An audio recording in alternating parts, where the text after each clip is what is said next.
নাহৰকটীয়াত আম আদমি পাৰ্টিৰ প্ৰাৰ্থী মনোজ ধানোৱাৰৰ ব্যাপক নিৰ্বাচনী প্ৰচাৰ আগন্তুক লোকসভাৰ নিৰ্বাচনৰ প্ৰতিটো ৰাজনৈতিক দলৰ নিৰ্বাচনী প্ৰচাৰ তুংগত উঠিছে ডিব্ৰুগড় লোকসভা সমষ্টিত বিজেপি আৰু অসম জাতীয় পৰিষদৰ সমান্তৰালকৈ আম আদমি পাৰ্টিৰ প্ৰাৰ্থী মনোজ ধানোৱাৰৰো ধাৰাবাহিকভাৱে চলি আছে নিৰ্বাচনী প্ৰচাৰ নাহৰকটীয়া বিধানসভা সমষ্টিৰ গাঁৱে ভূঞে নিৰ্বাচনী প্ৰচাৰত ব্যস্ত আম আদমি পাৰ্টিৰ কাৰ্যকৰ্তাসকলৰ লগতে দলীয় নেতা কৰ্মীসকল প্ৰচাৰত নামি পৰিছে ধানোৱাৰৰ পত্নী সিমি ধানোৱাৰো ডিব্ৰুগড় লোকসভা সমষ্টিৰ পৰা আপৰ প্ৰাৰ্থী মনোজ ধানোৱাৰ বিপুল ভোটৰ ব্যৱধানত জয়ী হ'ব বুলি মন্তব্য কৰে আপৰ ৰাজ্যিক উপসভাপতি লক্ষ্মীকান্ত দুবে নাহৰকটীয়া সমষ্টিৰ বৰবাম পঞ্চায়তৰ হামুকটোলা গাঁৱৰ আপৰ নিৰ্বাচনী সভাত আম আদমি পাৰ্টিৰ প্ৰতি আকৃষ্ট হৈ প্ৰাক্তন কংগ্ৰেছ দলৰ ৱাৰ্ড সদস্য বিজেপি দলৰ ৱাৰ্ড সদস্যৰ লগতে কেইবাগৰাকীও চাহ জনগোষ্ঠীয় লোকে যোগদান কৰে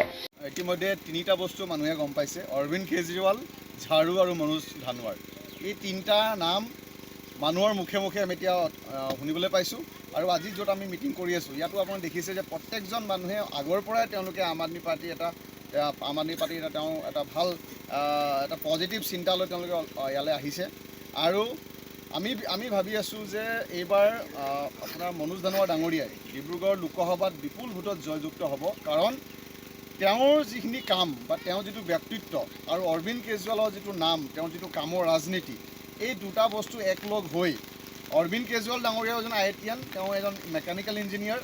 আৰু মনোজ ধানোৱাৰ ডাঙৰীয়াও এজন ইঞ্জিনিয়াৰ গ্ৰেজুৱেট ইঞ্জিনিয়াৰ গতিকে এজন শিক্ষিত ব্যক্তিৰ প্ৰতি যিটো মানে এটা আকৰ্ষিত হৈছে বা তেওঁৰ যিখিনি কামৰ ৰাজনীতিটো ভাল পাইছে সেই কামৰ ৰাজনীতিখিনি আজি ডিব্ৰুগড় লোকসভাৰ প্ৰতিটো গাঁৱে ভূঞে অলৰেডি বিয়পি পৰিছে আৰু আমি খুব উৎসাহিত যে ডিব্ৰুগড় লোকবাসীয়ে এইবাৰ আম আদমি পাৰ্টিক জয়যুক্ত নিশ্চয় কৰাব দেখিবলৈ পোৱা মনোজ ধানোৱাৰ যিহেতু বাগানীয়া চাহ জনজাতিৰ লোক বাগানৰ ক্ষেত্ৰত কেনেধৰণৰ প্ৰভাৱ পৰিব কেৱল বাগানে নহয় আপুনি যদি চাই মনোজ ডাঙৰীয়াৰ যি ব্যক্তিত্ব তেওঁ বাগানতো আছে আৰু আপোনাৰ যি থলুৱা মানুহ আছে তেওঁলোকৰ মাজতো আছে সকলো জেগাতে তেওঁ আছে গতিকে ডেফিনেটলি এজন আদিবাসীৰ এজন প্ৰতিনিধি হিচাপে ডেফিনেটলি বাগানবিলাকত আদিবাসী এৰিয়াত তেওঁৰ প্ৰভাৱটো বেছিকৈ আছে কিন্তু কামৰ ৰাজনীতিৰ যি মেইন আমাৰ অৰবিন্দ কেজৰিৱাল ডাঙৰীয়াৰ যি কামৰ ৰাজনীতি সেই ৰাজনীতিটো আজি মনোজ ধানোৱাৰ ডাঙৰীয়াৰ যোগেদি অসমৰ আৰু বিশেষকৈ ডিব্ৰুগড় লোকসভা প্ৰত্যেকটো ঠাইতে প্ৰত্যেকটো গাঁৱতে প্ৰত্যেকটো